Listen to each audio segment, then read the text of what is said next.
Hey guys, and welcome to the Lower Chesapeake Bay Fishing Report, the first podcast to bring you the local offshore, nearshore, and inshore fishing report, whether it's good, bad, or ugly. We got a great fishing report lined up for you guys this week, but first let's hear who's making the show possible. It's time we talked about catching some serious savings. Imagine harnessing the power of the sun to cut your energy bills and having a roof that's built to last. Convert Solar and Roofing specializes in top-notch solar installations and durable roofing solutions that stand up to the toughest elements. Their solar panels are designed to maximize efficiency, and their roofs are built with premium materials to ensure long-lasting protection. Whether you're out on the water or at home, their expert team ensures you're covered. As fellow anglers in the Lower Chesapeake Bay, the team at Convert Solar and Roofing cares about both sustainable living and sustainable fishing. So reel in those savings today and visit www.convert-solar.com or call 757-44-SOLAR. Make your energy and roof as reliable as your favorite fishing lure. Call Convert Solar and Roofing today. Listen up, folks. AFTCO has a new promotion for all Great Days Outdoors Podcast Network listeners. They're now offering a camo sunglasses cleaner cloth with any purchase of AFTCO products. I especially enjoy their hooded sun protection shirts, as well as their Seiko fluorocarbon. All you got to do to get your coupon code is text LCBFR to 779-345-2918. Again, just text the letters LCBFR to 779-345-2918 to get subscribed to our email list, and we'll send you the promo code via email. All right, y'all. Well, welcome to this week's episode of the Lower Chesapeake Bay Fishing Report. I'm your host, Luke Barton, and I'm glad to have y'all with us for this week's show, which is brought to us by the Great Days Outdoors Podcast Network and our sponsors. Each week, we'll be talking with expert charter guides about what they're seeing and catching right here in our local waters. We also promote the use of sustainable fishing practices so we can keep this amazing fishery healthy and thriving for future generations. With that said, let's jump on in and see what's been biting the hook this week.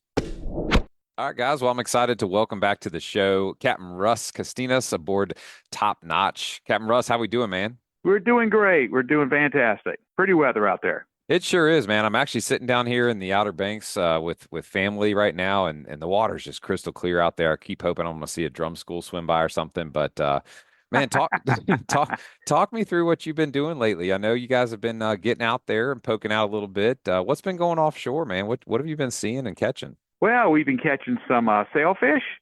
We've caught some white marlin. I caught 3 in the last 2 days, and I've been catching lots of dolphin, and some bottom fish, some tile fish too. But we haven't really been doing that much tile fish. We certainly ask our party whether that's something they want to do. That's a different kind of fishing where you're dropping to the bottom and you're basically, they're bigger than croaker, but you're basically, croaker fishing and you got a lot of line out. We have people reeling them in, so you're basically reeling in a couple football fields full of line.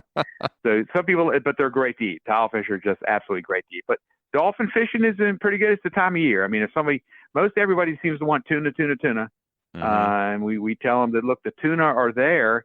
The water is just really hot, 77 to 80 degrees. And the tuna are there, but they don't stay up very long. So they may come up and then hit your baits and then go back down. So some people will catch them, just not a lot of boats and not a lot of shots for tuna. That'll change here late September. It's a couple cold fronts and the water will start getting a little bit colder, and then they'll start biting better. But and there's been a couple wahoo bites too. Wahoo will continue to get better in late August, and then September and October are usually great for wahoo. Mm-hmm. So some of our best trips have been even in October. Shoot, my best trip I think was November, but the problem with from September on is you just got to dodge the storms, potential storms anyway. Yeah. Well, man, you just listed a whole bunch of stuff that got me really excited. So I want to start with the first one you said that made my ears perk up. Sailfish? Absolutely. We had a young man the other day that he caught his first marlin. So as a tradition, a lot of people don't know that, but you saw on my website, the guy looks wet because the tradition is if it's your first billfish, you get thrown in the creek. It's called creeking. So we threw him in the creek. So he's nice and wet. And then you come out and take a picture of him holding the flag. But he caught one sailfish one day, and then somebody else in the boat caught a sailfish, and then the next day he caught another sailfish. Oh, my goodness. Now is the time, and you can catch a sailfish, and even white marlin. I mean, I heard of somebody catching a white marlin pretty close. Caught 2 white marlin that have been pretty close to the beach, meaning maybe 30 miles out or less. Oh. And sailfish certainly can be caught 30 miles or less. And we caught ours the second day. We were right on top of the cigar, and we were only in 17 fathoms of water, 6 feet to a fathom. So, less than 120 feet. But it's still 55 miles off the beach, but for that sailfish. But there have been several sailfish seen closer, especially down south where you are right there in Nag's Head. But you fish the same way. This time of year, we're using circle hooks. Okay. And if you haven't used a circle hook before, you go into a tackle shop or go online and how to use that, because it certainly is a different type of fishing, meaning when a fish hits, you really want to try to beat the fish to the pole. But if he knocks it down, you want to put it in free spool because you're letting him swallow it. Okay. And then you just hold it down. You move the drag up. You're in free spool. You move the drag up and you don't set the hook. You just wait for it to come tight. You hold the rod tip close to the water, and so that bait will come out of his stomach and then get right in the corner of his mouth. And that way you're not killing the fish, because a J hook down in his gut might make him bleed a lot and die. Okay. So plus on a ratio, the marlin, all those marlin billfish, they have got hard jaws, hard bills. And so to get a hook all the way through that is hard. So the circle hook will get into the corner of his mouth. So it improves your ratio. But you do not want to pull back hard on a circle hook.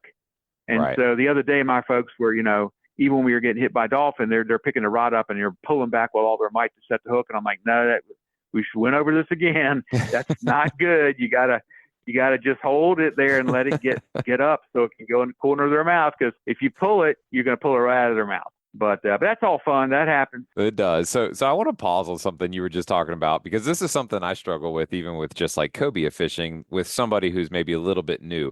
How do you overcome when people, I call it seeing red. How do you overcome when people are just completely like tunnel vision because it's so exciting? Like, how do you get through to them to go, hey, stop doing this, or hey, pick that up, or hey, put your hand here? Like, do you use like a foghorn, a taser? Like, how do you do it on your boat? Well, sometimes I've been accused of yelling too much. I've been trying to not yell, and just walk them through it ahead of time, but then also walk them through them while they're doing it. Because as you said, you get really, really excited. And so you need to be able to say, look, these are circle hooks. This is how you set the hook, and you go over it with them. So you show them with no bait on there. So you're saying, look, you put in free spool, you got to have your line on there. If it's somebody doing that, because they don't put their thumb on the line and they put it in the free spool, guess what? You're going to have a bird's nest the size of, who knows well big, but it's going to be a bird's nest. Yeah. That happens too. Just don't get mad with them. Yeah. People are paying you money, in my case, to go fishing, and it's supposed to be fun. So I've got to constantly bite my tongue and say, look, if they missed a fish, they missed a fish. Yep. And that time I told you we had 2 sailfish, we had 5. We had 4 on, bent over, and 1. And so we only had 3 guys on the boat, 2 guys and his son. And rather than picking up one of the bent over rods, he decided he was going to try to feed one on the flat line, which is fine. But he missed that one. And then by then the one that was bent over got off too. Oh, no. But hey, it happens. And also, the guy had a great time. He wanted to feed the fish. If he would have hooked up that other sailfish, it would have been he could have, had a great feeling that, yeah, he did it. It wasn't that the fish just jumped on the bait and bent over. He fed it. So that would have been cool too. So yeah, you can't get, for a captain, I want to come back with 5 flags flying rather than 2. But from a fishing perspective, they want to enjoy their day, all about trying to have fun, so they come back. I don't want somebody to come with me one time and never come back. I mean, I want to build that business where they come back year after year after year and have a great time and enjoy it and talk about it and stuff like that. So to go over your question, we talk them through it beforehand, and then we talk it to them while they're doing it. And maybe while they're doing it a third time. Because I had a mate one time that a couple of years ago, and we had eels. You're talking about cobia, and he threw it out there and got all excited. It was a big cobia, and he latched on, let it free spool, and when he clipped the bail, he pulled back with all of his might. Yep. Well, then we didn't get the fish naturally. So next time I got an opportunity when he came up on the bridge, oh man, I just leaned over. I didn't holler at him. Hey, look, you don't want to make your mate feel bad. And I said, we have circle hooks. Remember, these aren't J hooks. And he was like, oh my God, I can't believe I did. So it happens to everybody, even that somebody that does it every day. Because sometimes with a jig, you got a J hook. Yep. And we've used J hooks before, even on eels, if that's what you had. But that particular day, we knew we were eeling, so we had, J hooks. Circle hooks ready to go. Yeah. Eels pre-rig, try. So, but hey, it happens. Don't get upset. Absolutely not. And even if something goes sideways, whether you were talking to them calmly or yelling, they're not going to get the message if they don't get the message. So, better to keep the situation calm, and then they still, get to walk away with, a good experience, and they didn't get yelled at. But it was an interesting learning curve for me. Last week we were talking with Captain Jake Bolts from Flying Fish, and he was, telling me a little bit about the circle hooking. And while you were talking about it, it did all of a sudden kind of click. And I'm curious if this is correct thinking. So J hook not only would potentially kill the fish, but if that J hook is down in the gullet, then doesn't that mean the leader is now rubbing around on all those hard beaks, bills throughout the fight, whereas that circle hook? Oh, absolutely. Got it. Absolutely. It's two things. I mean, in the old days before they did circle hooks, I remember, we had to sailfish, and unfortunately it bled so much. And then when you let it go, it just kind of looks at you like, and it starts sinking, and you get a bad feeling that you let a fish go and you killed it. So Yeah. I really don't like to use those J hooks, but your ratio is better if they swallow a J hook because the guts, getting in their gut and it's not going out. But the other point is you're right. I mean, especially on blue marlin, but even the white marlin. I mean, we're using, and I don't know whether Jake got into it, but we're using fluorocarbon. Mm-hmm. And we're using 60-pound fluorocarbon leaders. Oh, so wow. that's not very That's much. not a lot. That's not a lot of leader. And so if it's sitting there rubbing on his bill over and over and over and over, you probably are not going to get that fish. So Right. We also don't put a ton of drag. He might have talked to you about that too, but we're using anywhere from 5 to 6.5, maybe 7 pounds of drag. Not a lot of drag.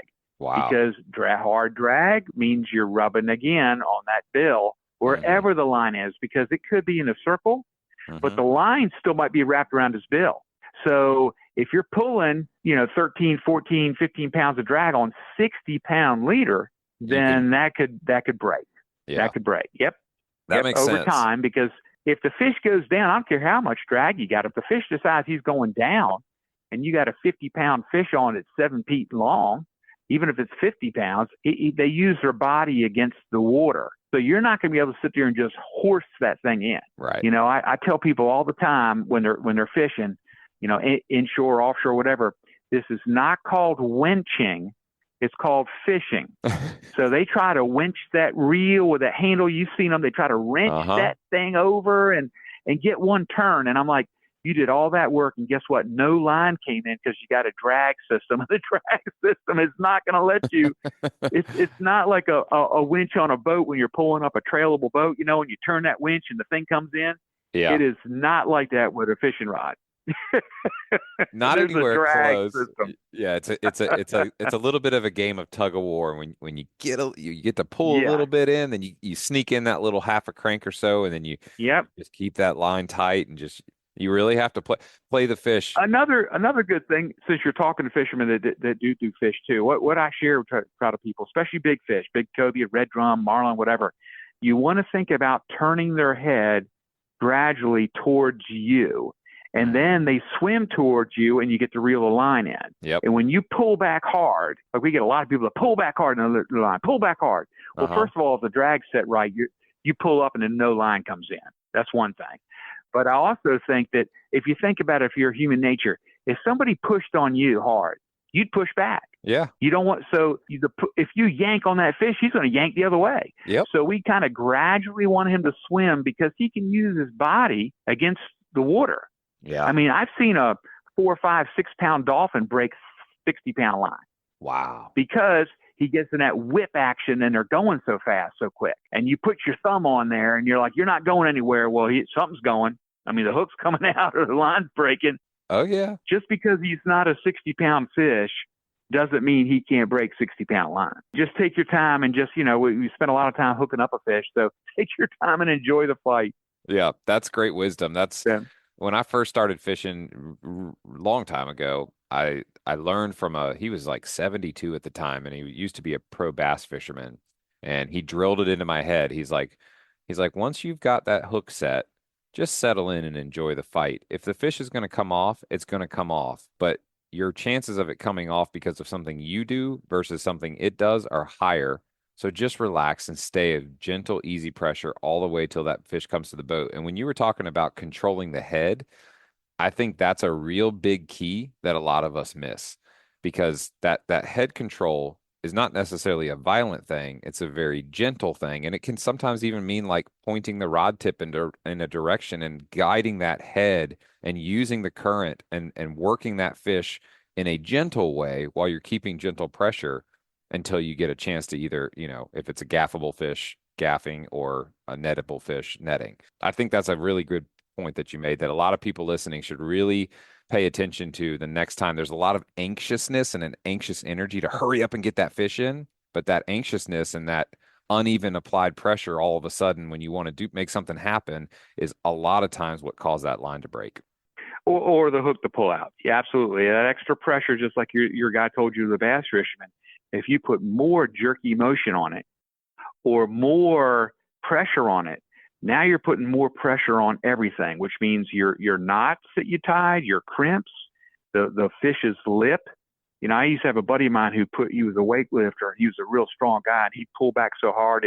And one time he brought some, from a dolphin, he ripped the lips right off the dolphin. So when he brought it back in, he said, "What are these things?" I said, "Oh, those are the lips you ripped off that fish." We're going to start calling you no lips. No lips. Don't pull back too on, because something's going to give if you pull too hard. Oh my God. That's where the saying ripping lips came from then, I guess. He literally ripped the lips off the fish. Yeah, I'm ripping lips. Yes, Oh I've my seen it. gosh. You're ripping lips, which is not, it sounds funny, but you're not going to get the fish unless the lips stay on the fish. Amen to that. Then you're going to get him. Amen to that. So that's quite a few sailfish. So I'm curious, you said it, the mile range in terms of where you're running into them is pretty big variance, anywhere from 30 to, on out there. Absolutely. So I was just curious, when you're targeting them specifically right now for the next few weeks, what are you looking at in terms of the water, the sea surface temperatures or the sat images? What are you looking for to try to get yourself into sailfish territory? Well, really, because our water has changed a lot with some of the southwest winds we've had, it's rolled over. It's got a little bit colder in some spots inshore, but you could catch a sailfish really on the hot dog, which is only 30, 35 miles out or any further.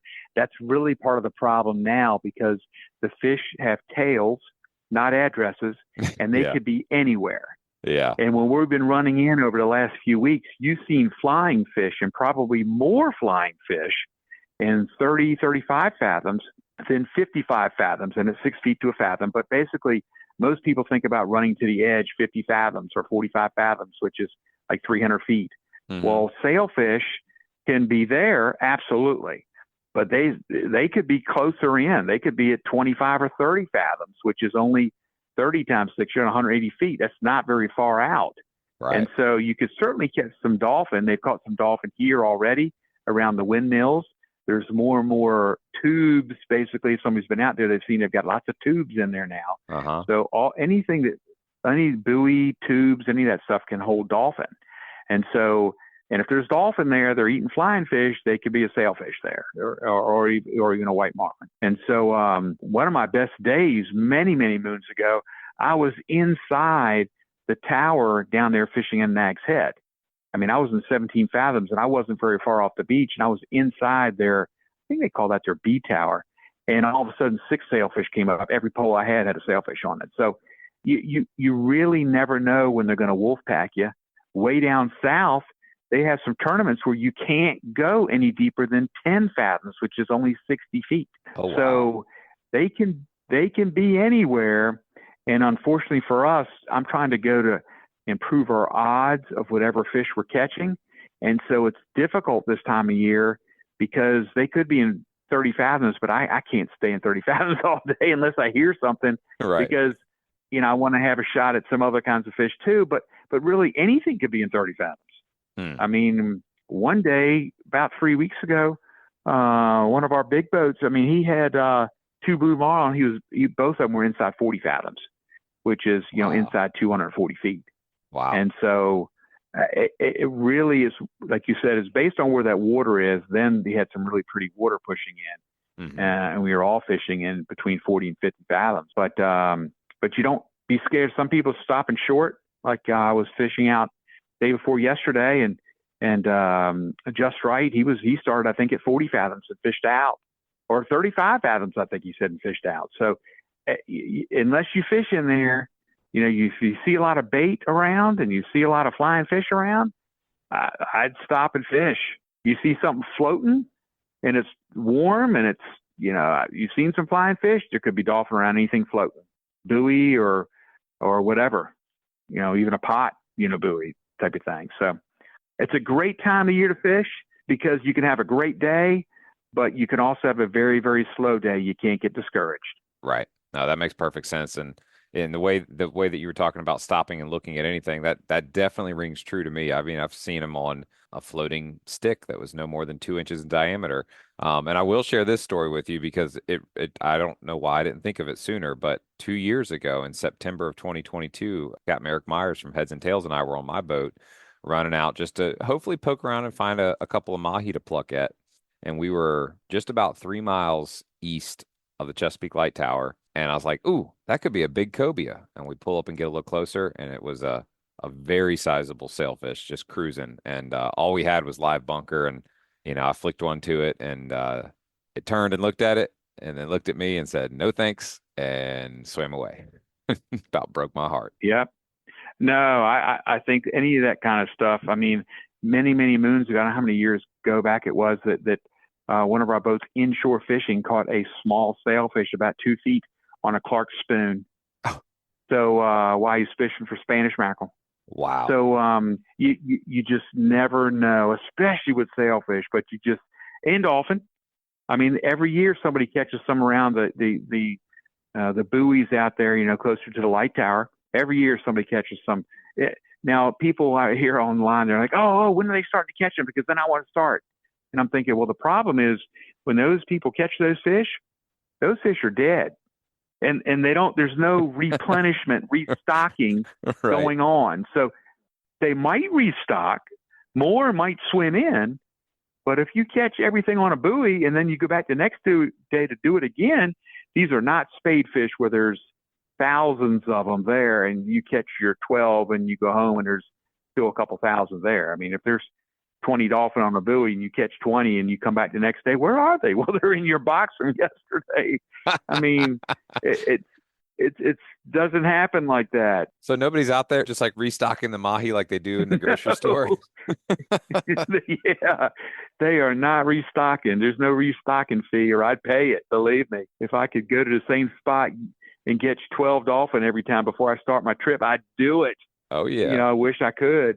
Oh, yeah. But hey, I've run, and a buddy of mine just 2 days ago ran all the way out there. Everybody's like, oh man, I got to go to that Noah buoy first, and he even fished there 2 days earlier and left some there. So he went 2 days later thinking, man, there's still going to be some there. And I don't know if anybody caught them or they just left.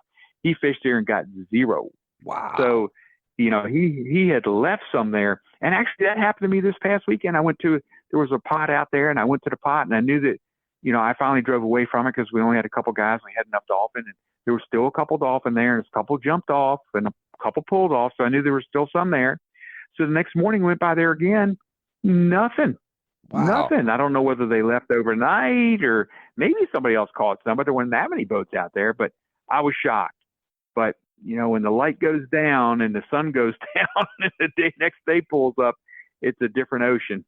Wow, that's for sure, man. So you said you got those sailfish, you got a couple of white marlin. When it comes to pulling for a sailfish or a white marlin, in terms of like your spread and what you've got out there, you talked about some 60-pound fluorocarbon, the circle hook. Talk me back up through the main line and then to the rod and reel, and then what kind of, obviously I'm assuming you got some teasers in the water and then you're hand feeding, but what do you like to run in terms of your terminal tackle? What do you like to run for your rod, reel, and main line? Well, that's a great question because everybody thinks you have to have big tackle and we do not. We're using I think it's the Penn Squalls or something because they have a 7 to 1 gear ratio. So if they're jumping, I can back up them and get more line back quickly. So I'm not using, they're small reels, smaller than they use for tuna, but you can still catch a tuna on them too. It just takes longer. But I'm using 30-pound line. Now in our case, we have backing on those too, which is 30-pound line. So I've got a lot of line on my reels. But anyway, you go with 30-pound line. and then my have a crank on leader. Yeah, IGFA lets you have 30 total feet. They also let you have a 10-foot bimini, but I've never seen a 10-foot bimini. We've got like about a foot bimini, Okay. and then attach 80-pound line for about 19, 20, maybe 22 feet or something, because my regular rig is 7 feet of fluorocarbon and a circle hook, and I've got lots of them. And the reason that is, if I catch a fish on that, dolphin, marlin, whatever, I put that rig away and get a new rig. Because if you use fluorocarbon, anywhere fluorocarbon, it's great for light, so you won't see it. But if you scratch it, nick it, ding it, whatever, now it's going to reflect light more than regular line.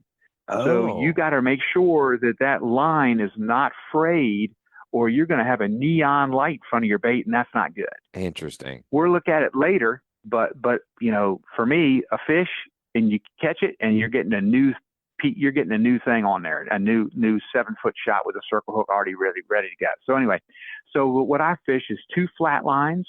If you think about fishing an inverted V, your flat lines are closer to the boat.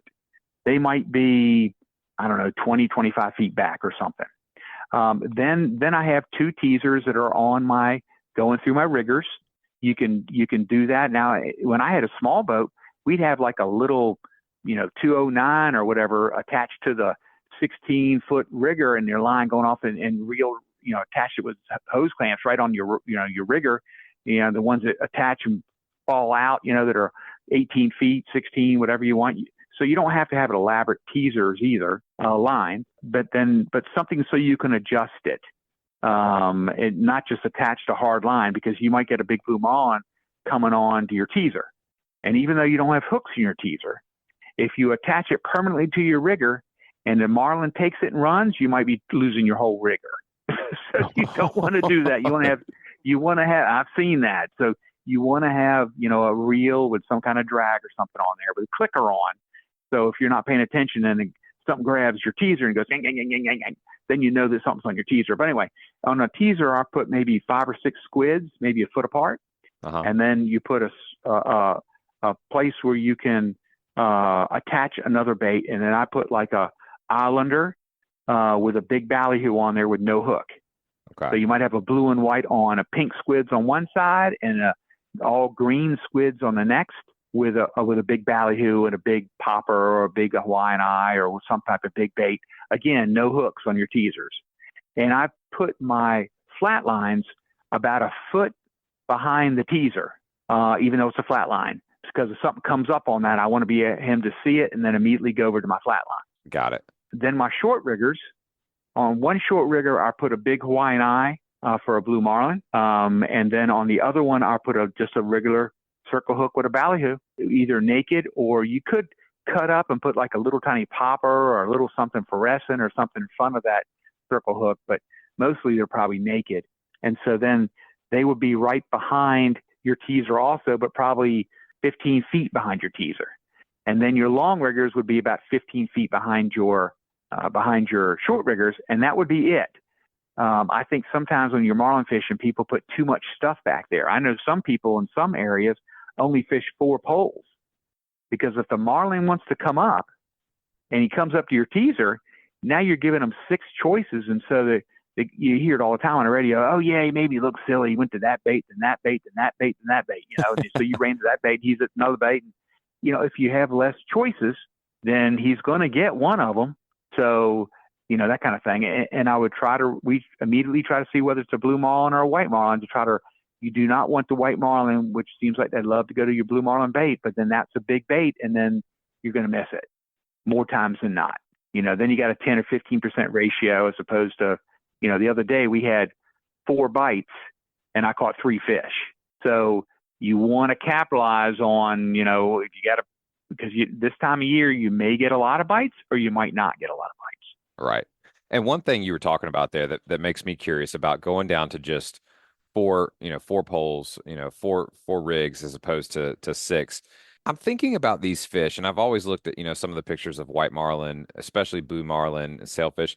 Like, they've got a nice sized eyeball, right? So I would imagine if you compare them to maybe a mahi, I'm assuming, would you say that they are visually probably have a little bit better eyesight than maybe some of the smaller pelagics that you might chase? Oh, absolutely, absolutely. I mean, dolphin are pigs. They'll go after little cut bait, and they'll go after whatever. So marlin, if you need to have your boat, your thing that looks decent, and they're going to see it. You're going to see that bait, and if they can't, so if you pull one bait away from them, they're going to see another bait and go to it. So the whole idea behind the teasers is even if you can't use your reel. The other day I had a marlin on my teaser. I grabbed my line, and I'm pulling that teaser in. So now he has to go to something else. Right, right. I don't want him to sit there and hit that teaser over and over and over and over again until he gets tired and leaves. That's no good. So pull that teaser out of the water. Yeah, they're going to catch that naked ballyhoo out of their peripheral, and they're going to go snatch it up in a heartbeat. Right. And if the marlin disappears and you don't see it, drop that teaser right back in there. I've done that, and all of a sudden he's back on the teaser again because he wants that teaser. Ah. So, you pull it out of the way and you don't see anything. You don't say, "Oh crap, that was a shame." No, drop it right back in there. Got it. And see if he comes back. If he doesn't, make a circle, go back. Don't just keep on going straight. So, yep. So that's what we'll be doing here the next few days. Yeah, I'm excited to watch and see what you guys bring in. Hopefully, we see some more wet folks on the dock, right? That they they got their first bill fish.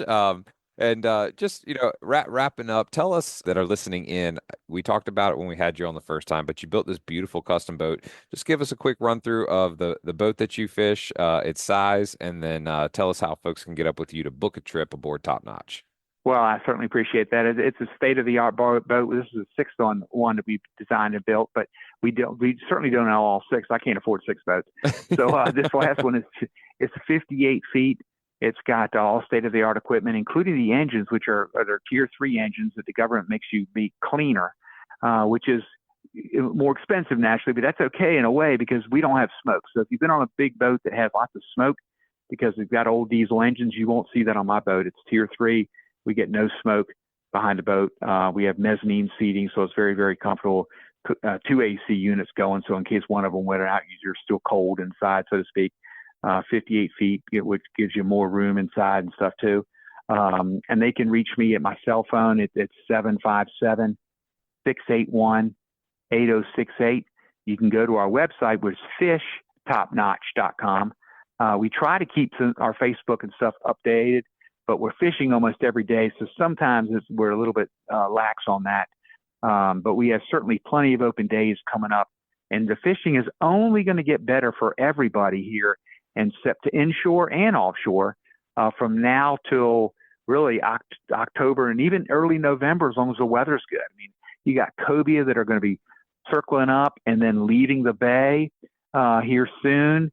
And then when they do that, you got packs of 10, 15, 20. I mean, as you know, with cobia, I mean, they're leaving the bay here over the next, let's say, 6 weeks, which could be great fishing for everybody. And then marlin, I mean, they're catching them above us. Our best marlin, usually the height of the season is the third week in September. And then tuna usually are after that. With wahoo are getting more and more and more. As the water chills down a little bit, the fishing gets even better. And then you would say, well, why aren't you having tournaments then? Well, the problem is this thing called back to school. So Right. More people are doing things. Families are not vacationing. You got people that are going to colleges or going to football games, and all the hunting starts in October. And so there's a ton of things. Think about all the oyster roasts and all this stuff that goes on. The in the water thing Virginia Beach is going to have, and the Neptune Festival. You got all those activities, and so people forget fishing. Well, no, fishing's red hot. You just need to, unfortunately, the weather. You need to make sure it's a good day. But most of our captains are not going to take you out there because we have such a long run. They are not going to take you out there when it's really rough. Not going to go beat you up. Yep. That's correct. And they want to catch fish too. So, it's hard on a day that you got to hold on for dear life to catch as many fish as on a pretty day. So anyway, but fishing over the next 2.5 months is going to be the best we've had this year by far. That's exciting to hear. And so anyone listening, you heard that phone number. Get up with Captain Russ. Get booked on Top Notch. These next 6 weeks are going to be great and beyond. So by all means, connect with him, book a trip, and go after one of those those marlins, those mahi, maybe get out and do some tuna fishing and hopefully have some fun. Captain Russ, always a pleasure, man. I just feel like I'm sitting at the feet of a legend, listening to story time and just soaking and learning. It's so fun and I can tell you love it. I can tell you're passionate about it. And I know our listeners enjoy that Absolutely. too. So thank you so much. No problem at all. Appreciate it. Appreciate the call. Thank you, sir. Y'all, that's going to wrap up a great offshore report. Stick around. We're going to hear a word from our sponsors and we'll be right back. Hilton's Offshore Charts. The days of heading out and blindly looking for good fishing areas are pretty much over. Don't waste time and money on fuel searching for fish. You need the most recent, highest resolution images to not only know where to go, but where not to go. The knowledge provided by today's technology is critical when planning an offshore fishing trip. So make the choice that professional captains all over the East Coast make and choose Hilton's Real-Time Navigator. The easy-to-use interface and excellent customer service will have you on the fish every time you go. Check them out at hiltonsoffshore.com. That's hiltonsoffshore.com.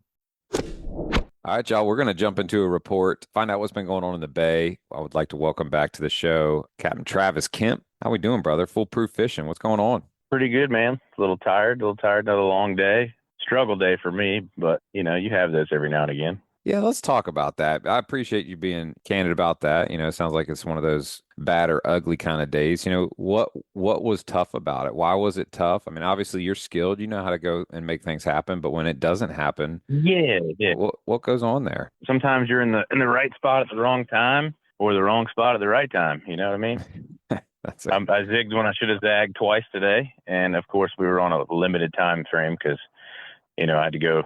It was a corporate trip, so left Lynnhaven at about 9 and had to be back by 3. And it kind of limits where you can go when it's blowing northwest at 20 and it's 4 foot. Yeah, no kidding, man. I know I was talking to Captain Zach Hoffman with Salt Treated about that trip and just their ride down here into Lynnhaven from Gloucester, Seaford area, and just how it was 3-4 foot stacked up. And I was like, man, that's a tough day to be out there. Not only just to be out there with people who, like, corporate trip, you don't know if these folks are anglers or not. So it's like, I'm sure some folks were chumming over the side of the boat. Oh yeah. I heard about a few people having to take some guys back to the dock. Our guys were salty though. I wish we could have put them on some more fish, but we did catch 2 and did get 1 keeper and pulled off a couple other nice ones. You'll have that. And but we only saw 6 and we hooked 5 of them. So just one of those days. But while we were fighting the 1 keeper, they were having to help the one guy stand up because it was so rough and there was water all on the floor of the boat. It was pretty interesting. The roughest part of the day, we were fighting our one killer we got. Man. And that definitely adds a layer of intensity. I mean, it's one thing to be out there on a nice, calm, pretty day, and you kind of just, for lack of better terms, just chilling, and then when you're fighting it in that kind of conditions, I feel like the intensity, the anxiety, now you're not just thinking about the fish, but you're also thinking about the fish and passenger safety, which then, I'm imagining that's got to be extra stressful. Yeah, safety and comfort of the people who are paying you to go out there and show them a good time is everything. I would rather keep them, safe and comfortable than beat them up and go somewhere where I think there might be a slightly better shot. But yeah, I think on any given day you can find fish just about anywhere in that bay. So, Captain Travis, talk me through the mind of the captain. This is something I've always wondered about. When you got paying customers on board and, the fish and the conditions are not cooperating, how do you deal with that, like, pressure? That mental pressure, that stress of, I've got to figure out a way to make this happen. Talk me through, like, how do you deal with that? Well, some of the captains will tell you go home and drink a lot, but I ain't into that. No, you just got to deal with it. If you know that you're trying as hard as you can for the people downstairs and there's nothing more that you can do, then, I mean, it is what it is. It's fishing, but you can't not try as hard as you can. At least I don't. I'm sure there's some out there that don't try as hard as they can. But like I told my guys a few days ago, when I only had 1 keeper at 3:30, I said, I'm going to run this boat out of gas to find you guys your next fish. And I think I was at the 2 end buoy at 4:30, and we got our 2nd keeper. We had caught 7 cobias, but I just couldn't find the right one, that I needed. There was a keeper. Yeah, and that 2 end buoy's out there. Yeah, trying to catch that under 50-inch fish when you get a 52 in the box at 9:30 in the morning, and it's just tough sometimes. Yeah, those are BFPs, big fish problems that you got there.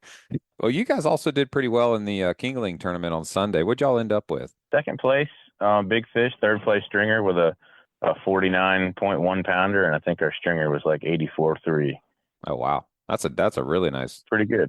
Yeah, absolutely. I know we talked a couple times throughout the day, and you're like, man, I just threw a really nice 52.5 incher back. Did I do the right thing? Did I do the wrong thing?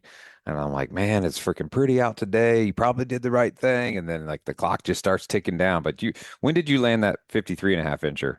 I think it was like 12:30, and at that point, I didn't even want to see another fish because after what happened to you the day you towed me in when you caught your 52 early and boxed it, and then caught a 57 afterwards. I was like, there's no way I could go out here and see another one bigger, and knowing that I've already got what I got. So we just started fishing towards Lynnhaven and trying not to look. That's one of those stories it's funny to tell it, but if you could watch the video back and listen to Eric Heath that fishes with me, if you could listen to the verbal anxiety that comes out of him when he's like, well, how long is it? And I'm like, oh, it's about 57. You just hear him go, oh, because he's just like soul crushed. He's like, knowing that it's got to go back. And I'm like, yeah, it's got to go back. And he's like, oh, but anyways, that's fishing, and that's the gamble you take. I mean, we talked through it, like we're either going to gamble that this fish is worth something, or we're going to gamble that it's not worth something and then hope that we catch something better. And I'd say the lesson learned there, and I know we've talked about this a couple times on the phone. I think the lesson learned there is like it's a time thing. So like time of day. If it's before noon and it's under 55 inches, like our kind of new standard is like, man, she's just got to go back. But if it's, maybe after 2 p.m. and under 55 inches, bird in the hand, it's like, well, probably ought to or you just play for keeps and fish it down hard. And if nothing happens, nothing happens. After 12:30 p.m., you don't let a 45 pounder plus go. Just don't do it. Right, right. Especially on a two fish stringer tournament. But you guys are out there all the time. Remind us what kind of boat you're running there for Foolproof. It's a 25-foot Southern Cross by Carolina Yachts down in Beaufort. Beautiful, powered by Suzuki on the back there. And that's a big wide. What's the width on that boat? It's 10-foot beam. Phew. 10-foot beam. Old Suzuki's got some hours on her now, getting close to 3,400, but she's still keeping on. Well, I know you guys are religious about your maintenance. I think charter captains are probably some of the best examples of just how much endurance some of these motors have when you use them regularly. They're better off, and then of course doing regular maintenance. But that 10-foot beam out there, especially on a day like today, I'm sure that came in handy. It did. It definitely made it a little more comfortable, but still going into the head sea, you get I took a couple over the bow today, and you go following sea on a boat that doesn't have much V to it, and it's real flat. Sometimes it likes to push you around in the wind. So there's a couple of times when it gets a little scary, but I'm very, very confident in what I run every day. So I'm not going to put it in something that's dangerous. Yeah, I've had a couple of moments. I'm curious, let's talk through a scenario and just get your kind of professional opinion as a captain. So a lot of times we get these southeast blowups in the afternoon, and especially on an outgoing tide, when you got that tide stacking up against, wind, you can get some pretty steep waves. Let's say that you're running kind of north to south, right, on the ocean side of the bridge, and you've got some stacking up waves.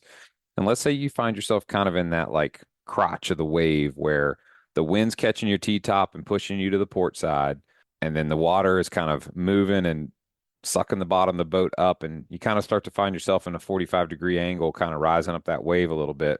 Is the correct move to steer down into the wave or steer up over the wave to the right? What's your line of thinking there?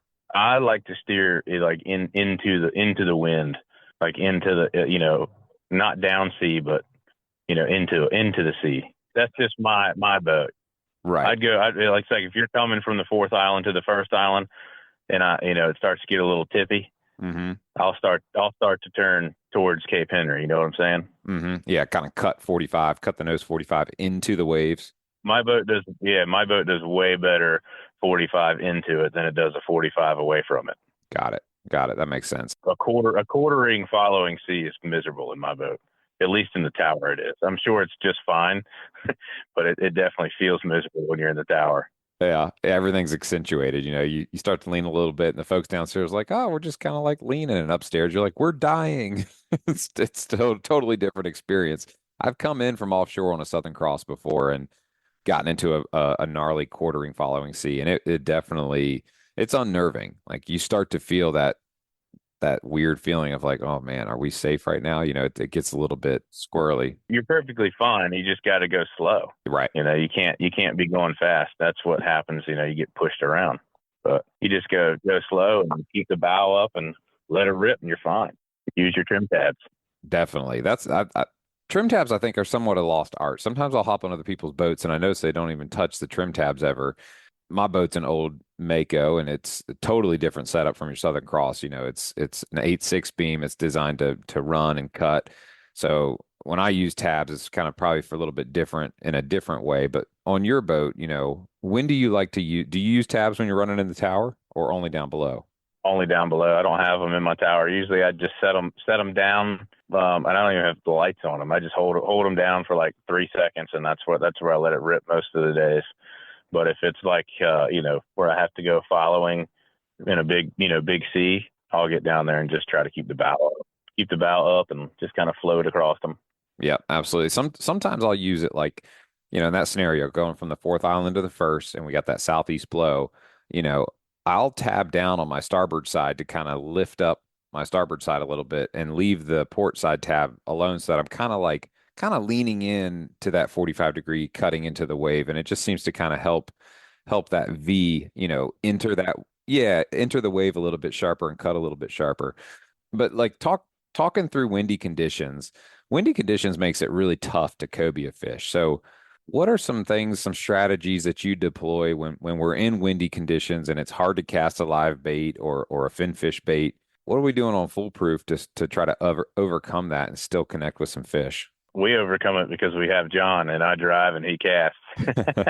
Sometimes it's calculus casting, as I said before.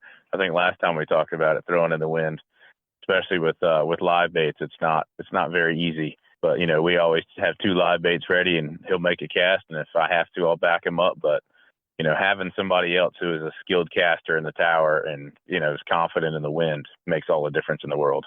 Yeah. And I'd say in follow up to that too, like it doesn't matter who you are, how good you are at casting, like casting into the wind or casting into a crosswind, it's just hard. And a lot of times we miss, right? Like what would you say casting a finfish into the wind?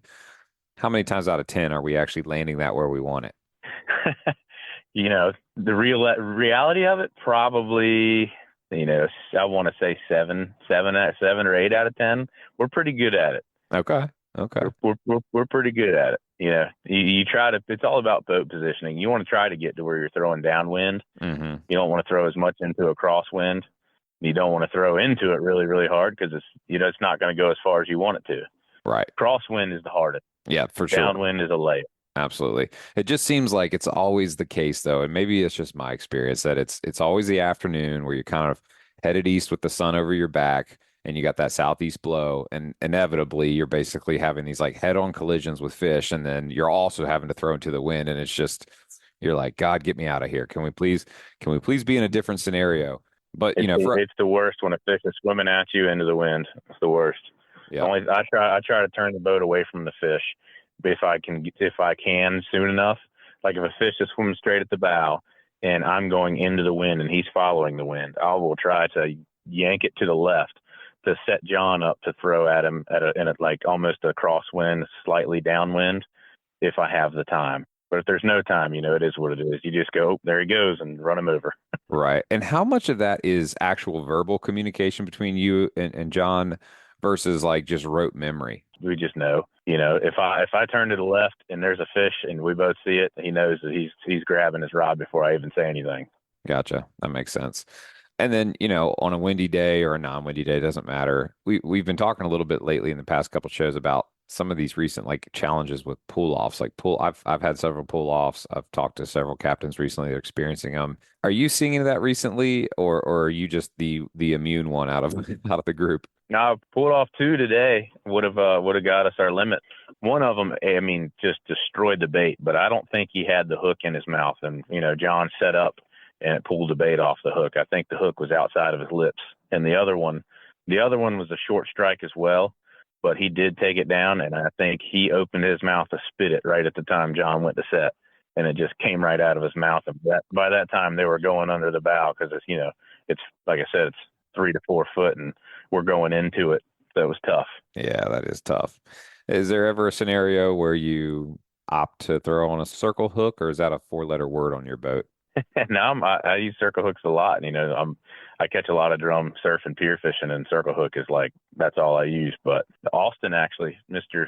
Fineo has been using circle hooks. And I just had a conversation on my ride home about it. And he said he hasn't pulled a fish off yet since he started using circle hooks. But I fished with him back when I was mating. I fished with him for 2 years, and he had me try circle hooks, and we pulled off 4 in a row, and they never came out again.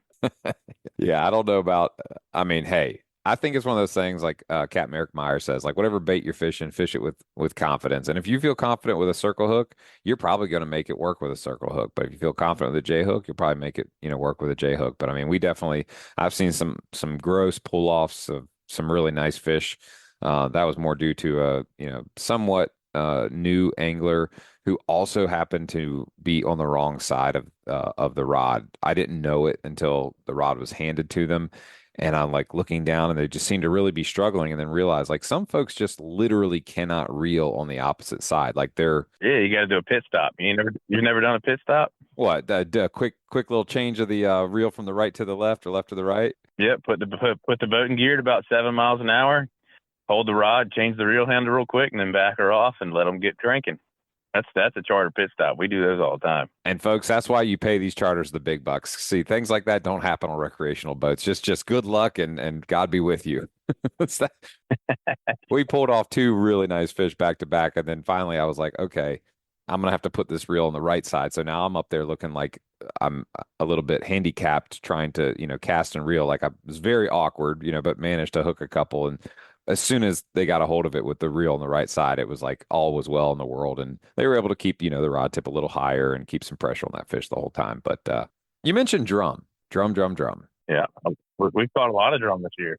Yeah, I've seen some drum on the old Instill and Foolproof. So I'm curious. I know that's kind of your thing. You're an OBX kid at heart. That's where you grew up, and you still drive up to, Virginia Beach every day to take folks charter fishing. But in all your years of drum fishing, what's the most number of drum you've ever caught in a single year? Well, I don't count how many I catch on the boat, because being a surf and pier guy, boat fish don't count.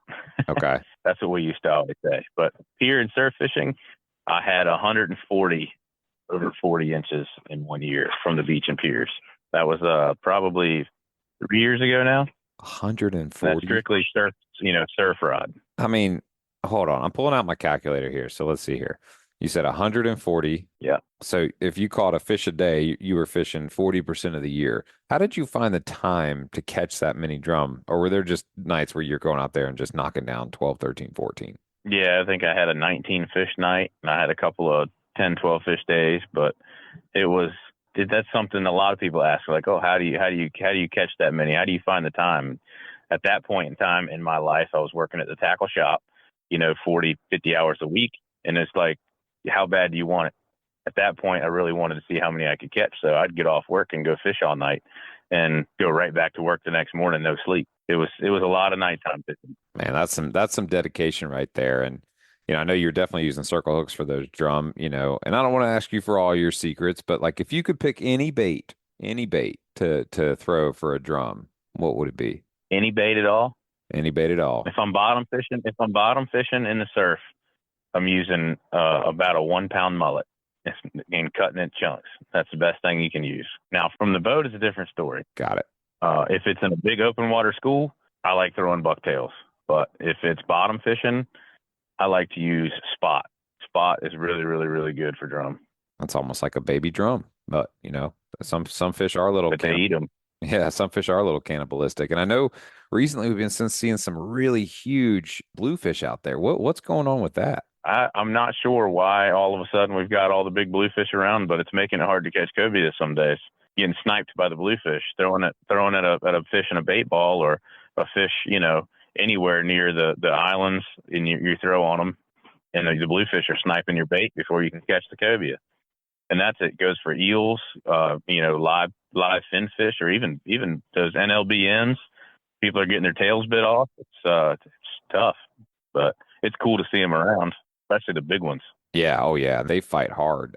We got connected one the other day, and for a second I'm like, did I just snag a bonita or what? And then all of a sudden it comes firing up, and it was it was like a 34-inch bluefish. I couldn't believe it. I was just like, my goodness.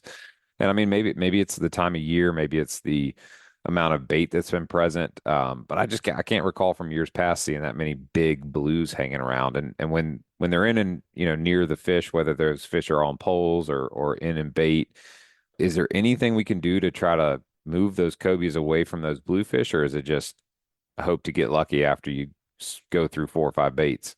Try to put it right on the cobia's face and hope he eats it before the bluefish can get there. Man, it happened to me on Saturday. I had a nice pod of them, probably 6 or 8 cobias, and with me and John both threw in there, and I got bluefished, and something weird happened to his, where his line got all kinds of doubled up, and the fish couldn't get his bait. They couldn't get the hook, I should say. Yeah. Yeah, that was miserable when you see a pod of 8 to 10 cobias and you don't catch one. But, oh yeah. Snipe through the bluefish, it will happen. Oof, that's brutal. I'm curious, you've probably seen more pods of cobias than most people ever see in their life. So you've had the chance to throw at them many times, and I'm sure make some mistakes and figure some things out. Let's just say someone's fishing and they've got 3 or 4 people on the boat, 2 people in the tower. Ideally, you want to try to, maybe have a double up out of that, maybe a triple up. Some people are suckers for punishment. They'll try to get, 4 on and just let all the lines cross and just endure that mayhem. But yeah, I love that. I personally don't. Like, if I see a pot of fish these days, I'm like, let's just hope to get one nice one out of it and just have one good calm fight. I really don't want to be leaning over the boat trying to uncross tips and this, that, and the other. But again, that's charter life, different from the wreck life. That's right. When you see a pot of fish, how do you go about hoping to get 2 or 3 hooked up? Like, talk me through that sequence of like casting, setting hooks. Like, what's the best process that you've found to work well? Well, the easy answer is to throw the live baits in there first, let them get eaten, and then follow up with jigs before you ever set the hook on the 2 live baits. So they eat the live baits and they keep swimming in the pod, and they don't freak out, and they stay up, and then you try to get a couple on jigs, or obviously try to get what we do, especially in tournament conditions like the other day, was try to throw a jig, get the fish to turn and follow the jig, and then try to snipe the big one out of the pod, which is never as easy as it sounds. No, not at all. In fact, it's funny you say that, because during the tournament Sunday, we had a situation with a pod where pulled off. It wasn't a big one. It was maybe 40 pounds. Pulled him off. So, lost that bait. Threw another one in there, got smoked by a little guy, but then a big fish was following the little guy. And I'm like, it's just the 2 of us here. I almost didn't even throw, but because I've just got so little faith in jigs some days, and I was like, whatever, I'll just, throw the jig. And man, that fish wanted that jig so bad, it almost caught me by surprise, so much so that I pulled him off on the jig, and then it was gone forever. And I was like, well, that's my luck. That's how it goes. But again, we caught a lot of fish on jigs on Monday. Monday was the day. We caught 19 on Monday. 19 cobias and 2 drum on Monday. And we had my man Charlie casting, who was the one that fished the tournament with me, and he's fished with me for like 3 years now, and has never really been too interested in casting. But yes, that Monday was one of those days where I had to get him in on some of the action, and he ended up hooking a handful himself, which is pretty cool. Yeah, that's super rewarding to get to watch somebody hook it for themselves, because it's definitely not anywhere near as easy as you guys make it look. It's a whole other realm of expertise to actually be able to accurately cast, finesse the bait, get them to eat it, and then know when to set that hook, and then to set that hook properly. That's a whole other level. So when somebody that's just, used to getting a rod handed to them transcends into actually hooking it themselves, I'm sure you're probably sitting up there feeling like a proud dad. It's a big learning curve, and trying to coach somebody through it that hasn't had much experience with it is, that's part of the job that I do enjoy. Yeah. Well, man, what's coming up for Foolproof? We've got, a couple more, hopefully good 5 or 6 weeks of cobia fishing, but what's on the horizon for you guys? Well, I'm actually fully booked up for cobia season, for keeper season now, but I'm hoping to run some catch and release trips after the 15th up until the fish are gone. Maybe try to do some drum trips, but I'm hoping that November, December I can run some speckled trout charters. I know I've gotten pretty decent at finding them in the river and fished for them the last few years pretty hard in the wintertime and catching some really, really big trout. So thinking about running a couple of those trips if I can get the interest up. Try to do some trophy trout fishing. Folks listening, it's one thing to go cobia fishing, and if you've never been, trophy speckled trout fishing, that's a really fun, explosive bite, and I'd highly recommend checking out Foolproof for that because it's a lot of fun, and it's also really pleasant fishing. That time of year, it's fall, it's kind of crispy air. You throw on a hoodie, you're in flat, calm water, drink a cold beer, cast a line. It's fun. Throw on artificials. Yeah, and I spent all that money and time on the electronics and trolling motor and stuff like that, so I could be able to do it. So I'm hoping I can get out there and do a little more of it this year. Yeah, well, I might have to chase you down for one of those trips because that is a lot of fun. And that speckled trout fishing was my personal first love, and that's takes me back to some really fond memories running up and down the Elizabeth River chasing those things. But wrapping up, those that are listening that want to get up with you and book a trip on Foolproof, what's going to be the best way for them to contact you and book a trip? Right now, it's either Instagram, Facebook, or give me a call, 252-435-5967. And if you have any questions, feel free to give me a call, text me, or get up with me on either of the social medias. Awesome. Well, we'll definitely be dropping that in the show notes and in the Facebook group so folks can connect with you. Captain Travis, always a pleasure chatting with you. It was a really cool conversation today. I feel like I got to learn a lot about some boat operations and ways to deal with windy conditions, and just hearing some of those strategies you deploy was really helpful. So thanks for that input today. Yes, sir. No problem. Thanks for having me. Yeah, it was my pleasure. Y'all, that's going to wrap up a report there for what's going on in the Bay. Stick around for a word from our sponsors, and we'll be right back with you. Killer Dock. Most fishermen clean their fish on something like a unsightly old wooden table or the top of a cooler, somewhere that is not comfortable, not sanitary, and not attractive. Killer Dock makes the greatest fish cleaning station known to mankind. They are built from marine-grade aluminum and are corrosion-resistant clear-coated to protect it from the harsh salt environment. Killer Dock makes tables and canopies at several different sizes. So whatever you need on your dock, deck, or patio, they have a fish cleaning station for you. Check out killerdock.com to see more. All right, y'all, welcome back to the show. A good friend of the show, Captain C.L. Marshall with Tangier Sound Charters. Cap, how we doing, man? We're doing good, man. Fishing's good up here on the shore. Good, man. I'm glad to hear it. I fortunately hadn't been too hot lately, but every time it does get hot out there, I always think about you. I'm like, man, if I was with Captain CL today, I'd be getting some ice cream in the middle of this trip. Yeah, pretty much. It's funny you say that. I don't think I've picked up any ice cream since the last time we've talked. The bite, we've been catching these slot puppy drum, and they've kind of moved away from that area. And I didn't get over there over the past 10 days, 2 weeks like I normally do. But man, I gotta tell you, I don't know how this slot puppy drum bite could get any better. I just don't know. We're catching them on popping corks. We're catching them on the bottom using peelers. We're catching them on artificial lures. If you dip your toe in the water, you might get bit. I ain't sure, but I don't see how it can get much better. And fortunate for us, we've been able to stay right on them. We've had them kind of got the pattern figured out a little bit, and the fishing for has been nothing but excellent. It's kind of cool to be able to go catch 15, 20, 30 of them, depending on how long you want to do it. Some people want to do it all day. I don't like to wear them out quite that much. So we've been in there for a couple hours, catch 20, move on, go do something else. And we're blessed up here to have that flexibility.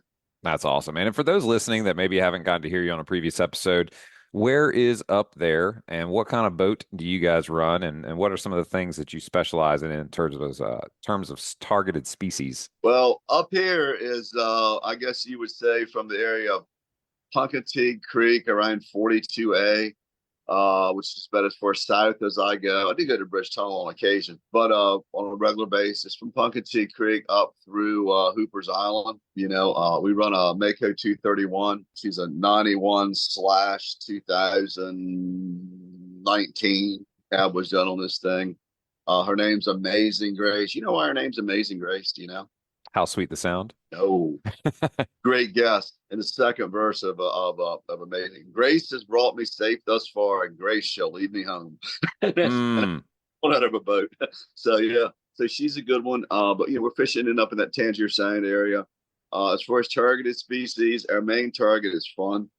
We look to have a good time fishing involved. I guess we started our year on white perch up in the Wacomico River, and then kind of moved down to black drum down in the lower Pocomoke. So we had a pretty good year. We had 82 black drum this year, which I thought was pretty good up there. And then from there, we'll move to the shallow waters, looking for speckled trout and red drum. And that was we had a really good spring. Unfortunately, a lot of our reds, I think, short stopped down your way and made it up to Bay. You need to goose them on up here a little bit for me. yeah. So we start doing that, and lately we've been on these puppy drum and speckled trout and bluefish. And you'll never guess what we did the other day. We went sight casting for cobia up here. Yep, we got them up here What? too. No way. Wow. Yeah, I had a Hunter Bryan, a guy from Fenwick Tackle, and he wanted to catch a cobia, and we caught all the puppy drum we were allowed in the state of Virginia, and we caught all the speckled trout we were allowed in the state of Virginia, and we caught some bluefish. And I was like, he goes, "Let's go catch a cobia." Okay. So we left and we went up behind Tangier Island and pointed her north a little bit. And lo and behold, I come across two of them swimming right on top of the water. You've seen it 100 times, and they were right up on top of the water. And we flipped over a 7-inch freedom bait, swim bait, and he turned right. It was an excellent cast on his part, and the water was flat, and you could see it. And it was exciting, and there was another one with him, and I couldn't catch him. So we did get one of them, which was good. The other one we couldn't catch, and and that kind of iced out our day. Yeah. That was a neat day. It's always cool to do that. Yeah, absolutely. I mean, I'm looking at some pictures here, and you've got some puppies, some specks, the bluefish, and then there they are, that flounder, and of course that cobia that he caught. I'm curious though, so sight casting from a boat like yours, it doesn't have a tower. What was the strategy there? Did somebody sit on someone's shoulders, stand on your console, or was it just the water was so flat you were able to visually see the fish swimming, like pushing a wake? How did you guys actually visually see the cobia? I'm an excellent captain. No, combination of all that. I think when I'm doing that, and this isn't the first time we've been successful at this. We've done this before. I've got a little Yeti cooler. I think it's maybe a 30. I don't know what it is. And I stick that right behind the steering wheel, and I stand on it. It gives me about 2 feet of elevation, and that's 2 more feet than I had. Mm-hmm. It was a nice calm day somewhat, and a little bit of ripply. And one thing that really helps, is those hook optics glasses, especially in the copper lenses. You can pick those fish out. I could see this fish as he was below the water, and that was kind of cool. The other guys who didn't have that technology, they were like, "Well, it's at 11 o'clock," and about that time he came up so the guy could see him, and we were successful in that. Yeah, it was cool, man, and I love doing that stuff. I guess one of the neat things about where we are in the bay, and anywhere through the bay really, is we have a lot of flexibility to do different things. For sure. You can change on a dime. And, I do want to pause just for a second. You mentioned the hook optics and the copper lens. That really is critical. And, for those of us that sight fish all the time, we're very familiar with the idea of an amber lens, being critical on a really nice quality polarized sunglass in order to be able to pick the color out of the water for those cobia. But if you're out there with smoke gray lenses with blue mirror or really anything other than an amber lens, you're going to have a much harder time catching that contrast than those of us wearing copper or amber. Now, I'm curious. I know you guys are a couple more miles up the bay than the lower, bridge tunnel area. We've been having incredibly clean water. Are you guys experiencing that up there too, in terms of is the water crystal clear in contrast to what it normally looks like? The clarity of my water increased when the temperature dropped. We had 86, 87 degree water at one point. We had some storms roll through, and now we're in the low 80s as the days get shorter. I mean, we're losing about 2 minutes a day now. And I think, my water's been beautiful. Where the last time I saw it was somewhat cloudy. And I think that's aided my speckled trout bite. Yeah, it's cleaned up a bunch, and it's been nice. It's been And having that low 80s, high 70 water, I think that kind of spurred some of these fish over the recent weeks to be more active. That's for sure. So Captain CL, you guys have been really tearing up those puppy drum, and I'd be curious, talk me through what kind of water are you looking at to try to target those, and what are you throwing at them? What's the setup look like? Talk me through reel all the way to lure.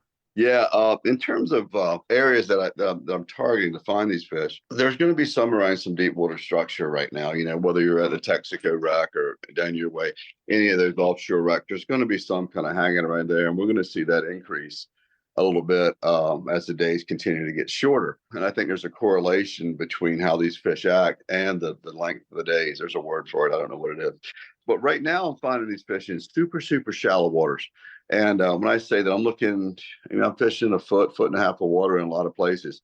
And it's kind of neat, man. I'll send you some of the drone footage where when we've been catching them, we've kind of anchored the drone right over top of the area. And you can see the fish coming to the bait. You can see him bite it. And then when he hits it, it's like a splash, it's just coming soon. So it's really neat. I mean, a foot and a half of water. The boat, I have not anchored the boat, nor have I deployed my trolling motor for these fish in about a week. I just run her aground and wait for the tide to come in. That's awesome. And by the tide comes in, we've generally had enough. But so we're doing that, and there's a couple ways we've been catching them. Number one is just you're straight up. It's one of these little inline slide things here, a fish finder rig, going back to and this will butt up against a little. I like red beads. Some people like green beads. I don't think it matters. Just to keep it off the knot in front of a barrel swivel, at 18 inches a leader to a 5/0 circle hook. That's one way that's very, very effective. And depending on the people who are with you and the angling skill they have, everybody can fish that. Yeah. You put it in the water, you hold on to it. When the fish bites it, you start cranking. The biggest issue that we face with that is, believe it or not, some people just don't get the circle hook thing, and they're trying to set the hook and build dance on them, old bang rear back. But yeah. But once they get that, the hookup ratio is good, and it's better for the fish when we're looking at releasing them anyhow. So that's one way that we can do it. That's one way everybody can fish for them. My favorite way, the 4-horseman popping cork, right there. And I like it. It makes a little bit more noise than most of them. Can you hear it? Yep. So it makes a little bit more noise, And I like to use a 15-pound fluoro leader, 20 at the most. And I'll run it down to I think this is a 3/8 jig head I got right here. And we'll just run it down to a jig head. Now, the jig heads that I like to find are the ones that have the biggest hook possible for the lightest head. I was using this one in a lot of current behind Watts Island the other day, and the current was ripping. So I put in a little bit heavier one. But the smallest jig head I can get with the biggest hook on it is something that I look for. Now, one thing not to discount is to put a piece of crab on this, a piece of peeler on this, a piece of cut bait on this, whatever they happen to be hitting at the day. You got so then it's just like pond fishing for bluegills. It's the thing. So especially around rocky outcroppings, growings, points where the tide's running around it real slick, you put this out up current, you let it drift around the point real slowly, and it's generally real effective. Now, one of my favorite things, and if Jake, you're listening to this, I'm running low on the Violent Femme color. Is this item right here. This is this happens to be manufactured by Freedom Bait USA, but there are other folks that make them. I don't think they make them quite as well, but it's a very light purple hue to this thing, with a little bit of speckles in it, a little bit of flecks in it. I like this because it is so flexible. It is not very durable, but if I can get one fish per bait, then I'm pretty happy there. I got 100 baits, let's play. Right. Yeah. But this is a good one. That light purple hue is a very attractive color, not only for these redfish, but also for speckled trouts. And I really don't care either which one I catch, because I want them both. One thing I notice about that bait when you're wiggling it back and forth is just how incredibly nimble that paddle tail is, in contrast to some other baits out there. And that seems to be a real key piece in getting that bite, because of the vibration that's going to put off in the water. Well, especially if you're using a popping cork, because this thing is hooked on this popping cork, and you pop it, it's going to fall head down. And if that thing just dead baits straight down, you're not going to elicit as many strikes that way. But when that's primarily why I like this bait. And there are some other ones out there like it. But when it falls, that tail's a jiggling on the way down. If she falls and doesn't jiggle, then you just don't get as many bites. But so this is a good way to do it, and it is pretty simple. In terms of the cork and how it's presented, puppy drum like a very slow presented bait.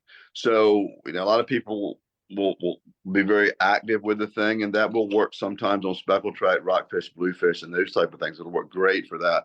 But from what I've seen this year, these reds, they want it very slow, pop it, and then wait. And when you think you haven't waited enough, wait twice as long. Got it. Yeah, a very slow presentation. So that's primarily what we're doing for those puppy drum. And I got to tell you, man, I hope it continues because it's so much. We've scaled the tackle down. I've scaled the tackle down to these to the lightest possible, same rods I'm using to catch perch on. So you're catching these 5, 6, 7 pound reds in 1.5 feet of water on ultralight tackle. Oh. And it's a hoot, man. It's a hoot. Yeah, I got bigger rods, and these fish are being released. They're being released safely, and we do have a very low mortality rate. I think last week I had 2 floaters, and that bob we caught 126. So we had 2 floaters. That's a 2%, less than 2% mortality rate. And yeah, these fish are coming out of the water, and yeah, I'm handling them, but we're doing it responsibly, and they're getting back in the water somewhat safely. But we had 2 floaters last week, and oddly enough, both of those swallowed the circle hook, and they were smaller fish. They were smaller, very aggressive fish, and when the circle hook got down in their gullet, and they were lost. But the ospreys ate well. Yeah. And that's, to your point about, responsible release and using circle hooks in the first place. If you were fishing those same 126 fish with a J hook, that mortality rate would probably be like 20% because they're all going to be gullet hooked. We got a warm water environment with water about 80 degrees. There is a little more oxygen content in it now than it maybe was a few weeks ago, but still, those fish are going to swallow that J hook. It's going to get down in their crushers, and and they're going to be floating everywhere. But we don't have that situation, and we work hard to avoid that. Yeah, and I think that's admirable and probably a good learning moment for all of us listening that, if you're ever targeting a slot fish or a fish with some really tight regulations where that like, hey, maybe only 2 or 3 out of 10 of these fish even meet the regulations, whether that's a flounder, a speck, a puppy drum, maybe, err on the side of a circle hook. That would, protect the fishery and help with the overall sustainability. So looking into the future, here it is. It's kind of middle of August. Season's like right on the precipice of change. The days are shortening up. Looking ahead, if folks are wanting to get up with you and book a trip, what kind of fishing can they continue to expect over the next month or so? I think it's going to be pretty darn good. One of the things that's happened already, we're seeing these red drum that are starting to school along channel edges. And one of the places that we historically went, we've been fishing at 42A behind Natsumatic since I was in high school, and that was 300 years ago. But so that's starting to happen, and we fish. I'm looking for 20, 22 feet on channel edges right now. We've caught maybe 6, and we're looking for these are big reds. Yeah, these are the big ones, and we've had 6 or 8 already, which is a little bit early for us, and that's going to do nothing but continue. We expect that fishery to heat up a little bit. There'll be some additional opportunities on the grass flats that'll be popping up real soon, and that'll be primarily for specks and reds as well. Blue fishing right now is pretty good around some deep water structure. I love to cast the Shad Rap 12s for them with single hooks, very effective lure for that. And so yeah, there's a lot of fishing opportunity in front of us. Rock fishing is down the road. We don't tend to catch as many big fish as those guys do maybe in the upper bay or even down by the bridge when that happens. But if you're looking for slot fish to take home, then we're a good choice for that. That's for sure. But the main thing that we have coming up is opportunity for a variety of different species, an opportunity to have a good time, opportunity to pick up some ice cream and probably the world's crab cake. So we're right there doing it. But hey, let me show you this real quick. One of the cool things about this bait, remember we were talking about the same bait right here? The freedom bait. Yep. The swim bait. Yep. So if you use it and you've got it threaded on there, right? Uh-huh. And time to time after you catch some fish, you'll tear it and it won't stay on there again. Yeah. The cool thing with this one is you can just turn it over and run it on the other side, and it works just as good. Yeah, that's a great point because of how flexible the body and the tail of that is. It's still going to have really great action, whether it's on their quote unquote belly side down or belly side up. Yeah. It almost looks asymmetrical. Not only that, it's amphibious and ambidextrous too. I'm sure it's on the package somewhere that it's ambidextrous. That's awesome. The guy that makes them was fishing with me one day, and he was like, "Man, your bait's messed up." I said, "Yeah." I just flipped it over. He goes, "What are you doing?" I'm like, "Catch some more fish with the same bait." Right. It won't work like that. Oh, got one. Grab that net, will you? That's so true, man. One of the things I love about charter captains and what you guys do is like I feel like y'all are always innovating. Like yesterday evening I was cleaning some cobias alongside of Captain Lee Tippett from Finfinder Charters, and I saw him do this thing where he like poked a hole in the skin with the knife and then used it to, hook his fingertip in there to have a thing to hold on to while taking it off the bone. I was like, man, that's cool. And he's like, yep, that's a charter boat special. It's just years of doing something. You just learn these little tips and tricks that you innovate and boom, there you go. So for folks listening, Captain CL, that want to get up with you and Tangier Sound Charters and go out and catch some fish and have some fun, what's going to be the best way for them to contact you and get booked for a trip? Man, old school phone number, 410-251-7341 is a great call. You can find us on our Facebook page, which is Tangier Sound Charters. Smoke signal, you can send a mail, piece of mail, whatever you want to do. Send a carrot, a pigeon, send a fax. I don't care. Catch up with me and we'll go. We do have some open dates available in September, and there's plenty of dates available in October, which I think is going to be outstanding fishing by the way things are looking.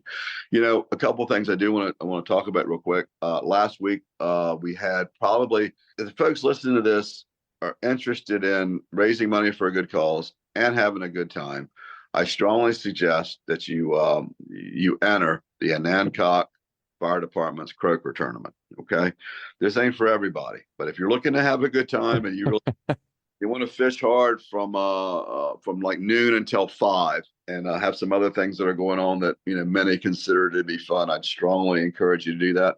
And I do want to congratulate the coastal killer Kyle Crable on his 0.882 pound croaker, with which he took home the coveted Anancock Fire Department Croaker Classic Championship belt. And believe me, I have seen enough of this belt from him lately. He'll show up at my house wearing it just to remind me that he is the champion. He'll takes it to restaurants and bars and hangs it over the table or the chair beside him. And the White Marlin Open and all that's really cool. But if you really want to have a good tournament, the Anancock Croaker Tournament is one to get in. That's for sure. That's awesome, man. What a fun report. Well, if we see Kyle wearing that belt, hopefully he's not just wearing the belt. That would be an uncomfortable sight, I think, for all. But I'll send you the picture. Okay, good. We'll have to put that in the post along with some pictures and videos from the tournament because it looked like a really good time. It was. That's awesome. Captain CL, it's always a pleasure to catch up with you and hear what's going on with Tangier Sound Charters. Folks, that's going to wrap up that inshore report and a lot of fun with Captain CL. Y'all stick around for the What Did You Learn, and we'll be right back. GreatDaysOutdoors.com. Great Days Outdoors has been the premier destination for hunters and anglers looking for a comprehensive look into the outdoor lifestyle since 1997. Our stories are crafted by dedicated journalists who live, eat, and breathe all things hunting, fishing, conservation, and land ownership. Check them out at GreatDaysOutdoors.com. All right, guys. Well, instead of the What Did You Learn this week, we are actually going to jump in and get to know the person behind the lens of shutter speed. If you've seen her out on the bay or seen her on Instagram, you're probably already familiar. If not, let's get to know her a little bit.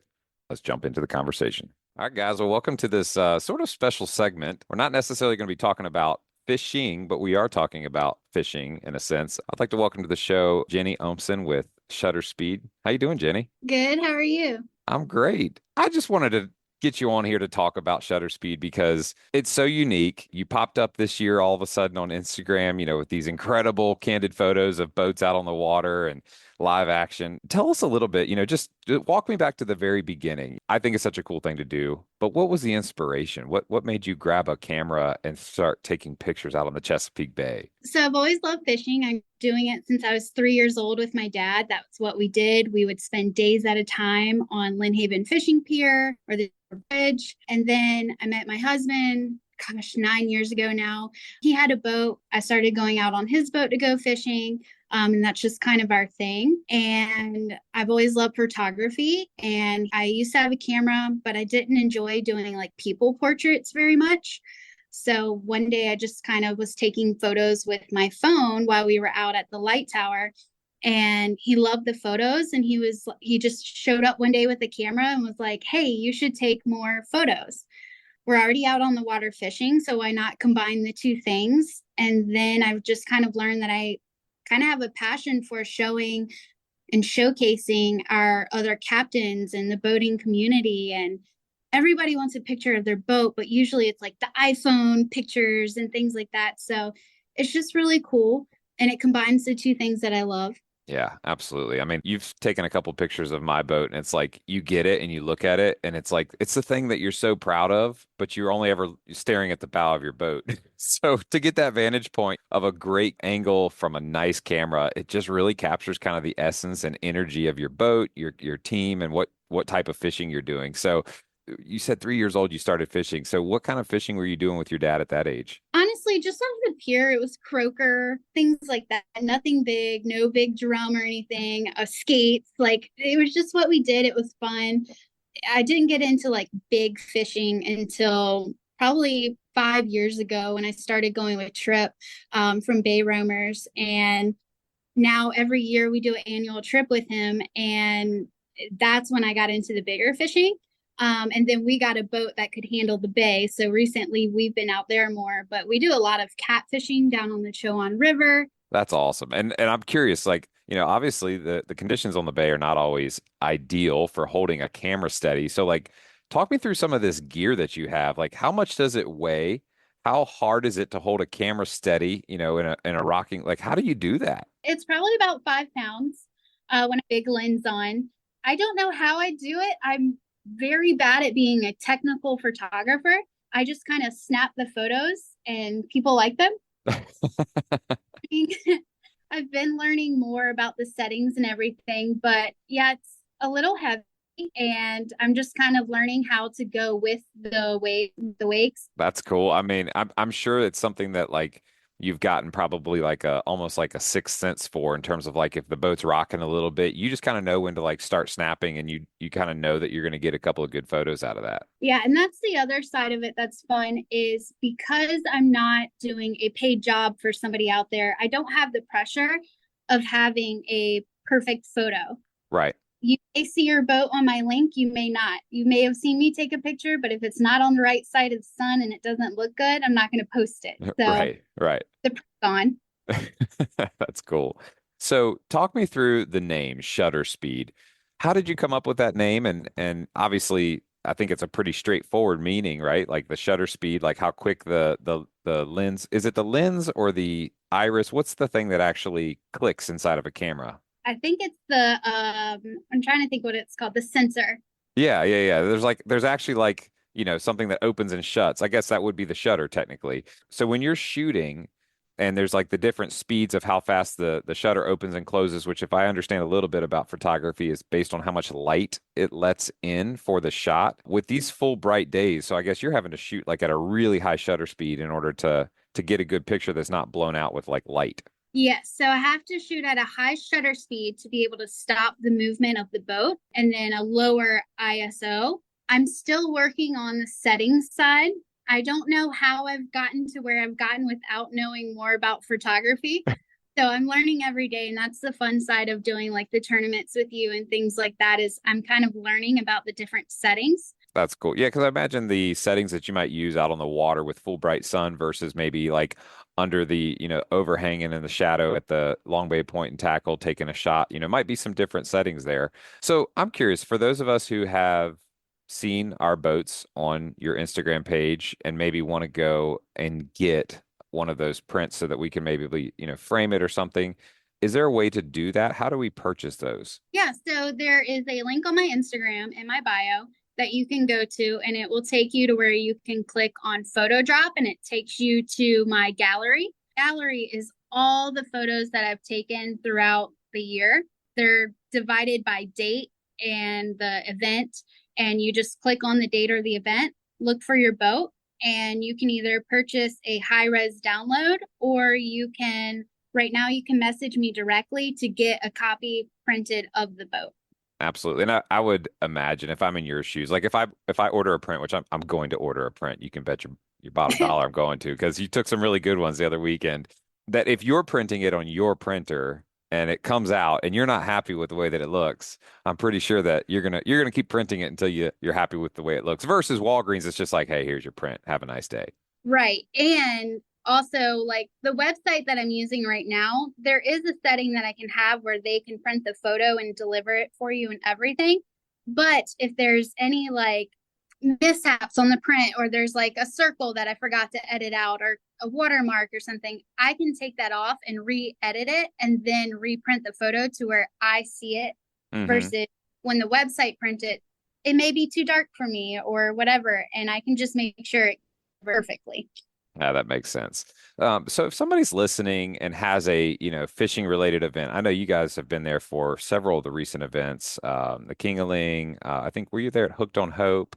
Yep. Okay, perfect. And so if someone's hosting an event that is in any way, shape, or form fishing related, is that something that Shutter Speed, would be available for hire in order to get you there to take some of those pictures? Or are you going to keep it purely kind of like volunteer and then come by your photos afterwards? Where is Shutter Speed going into the future? That's what I'm trying to decide on now. I definitely want to be a photographer for our fishing community, and part of that is going to have to be events. And I am A-okay with that. I love meeting the captains and doing the event photography. But because I am still new at like actually learning the camera settings and things like that, I get a little nervous that the pictures won't come perfectly, and I'm hard on myself for that. Yeah. That's a lot of the reason why too I've been very much, I'll take the photos, have low expectations, and then if you like it, you can have them. Right. You're like, hey, I'm just here doing this for free for fun. So, there's no pressure for me to perform. But if it turns out great and you want to buy it, come on down and be the next contestant. That's awesome. A lot of people go the route of like the sport fishing photography and stuff like that. That's something I can get into, but I love showcasing like our smaller boat community of like the cobia fishing and things like that. Oh, yeah. And there's tons of us. I mean, the amount of charter captains inside of the Lynnhaven and Little Creek and on up into Yorktown and Seaford and Gloucester. I mean, there's so many. And it's one of those things where like sometimes we get used to our little marinas and the little bit of group of folks that we know, but like the lower Chesapeake Bay is huge up the eastern shore, up into Tangier with, we talked to Captain C.L. Marshall this week. There's so many guides out there. And I think what I appreciate about it is like when you see like Chris Ludsford with Pleasure House Oyster Company, like these guys that are working on the water every single day, it's almost like a lost art in terms of like a profession. And so to get the photos, like showing it in its prime and for all its beauty is just really cool to me. So I've loved what you're doing. I've become a huge fan, and I'm just stoked to see where Shutter Speed goes from here too. Well, I appreciate it. Absolutely. And I did want to know, so we understand what Shutter Speed mean, but what was the inspiration? What was the moment when you were able to decide, I'm going to call it this? Honestly, I just was I was thinking of terms in photography, and it just kind of clicked to me. My husband was like, well, we don't have a speedboat, so that would be weird to put on the side of the boat. And I was like, yeah, but I like it because sometimes we're going to be the chase boat for the tournaments and things like that. So he finally agreed to it, and that's what we went with. I love the double entendre there. It just clicked. Yeah. I wish there was more thought to it, but honestly, I just one day was like Shutter Speed. And that's how it goes. Naming a boat is probably the hardest thing in the world. It took me like 5 years to name my boat. And the inspiration is kind of silly. Like there's an old saying, make love, not war. And so like one day I just heard that, in my head, and then was like, we should fight fish and not people. And so it's just, it's like, let's just be at peace and fight fish and be at peace, with people. But, well, cool. If folks want to get up with you and explore your page and learn more about Shutter Speed and follow you or purchase a photo, where's the best place for them to go to find that? Instagram or Facebook. Okay. I'm on both. They can message me on there. That's the easiest way. Awesome. And then for folks that might be looking for you, tell us what type of boat it is that you guys run. Obviously, it says shutter speed on the side, but what type of boat is it? It's a Sea Pro 228. Mm-hmm. Don't have a tower, so it's a little hard to do the cobia fishing out, but we have a blast. It will look like sometimes we're coming up to try to take your fish, but really we're just there to capture when y'all get that netting that fish and putting it on the boat. I will say a lot of fishing myself has been sacrificed doing this, so some fishing this weekend. Well, good. And you deserve to be out of office and get to go do a little fishing and put the 5-pound camera down and pick up the fishing pole and catch some. So, Jenny, thank you so much for being on the show and telling us a little bit about shutter speed. We look forward to seeing you out there on the water capturing photos here soon. Thanks for having me. Absolutely. Well, y'all, that was a fun little segue instead of the what did you learn this week. Y'all stick around. We're going to wrap the show up and hope y'all have a great weekend fishing. Talk to y'all soon. So that's going to wrap it up this week. Please subscribe, rate, and review wherever you listen to podcasts. And remember, to get your free AFTCO Camo Sunglasses Cleaning Cloth, just text the acronym LCBFR to 779-345-2918 to get your promo code and be added to our email list so we can send you the new show each week. You guys keep whacking them and be safe out there.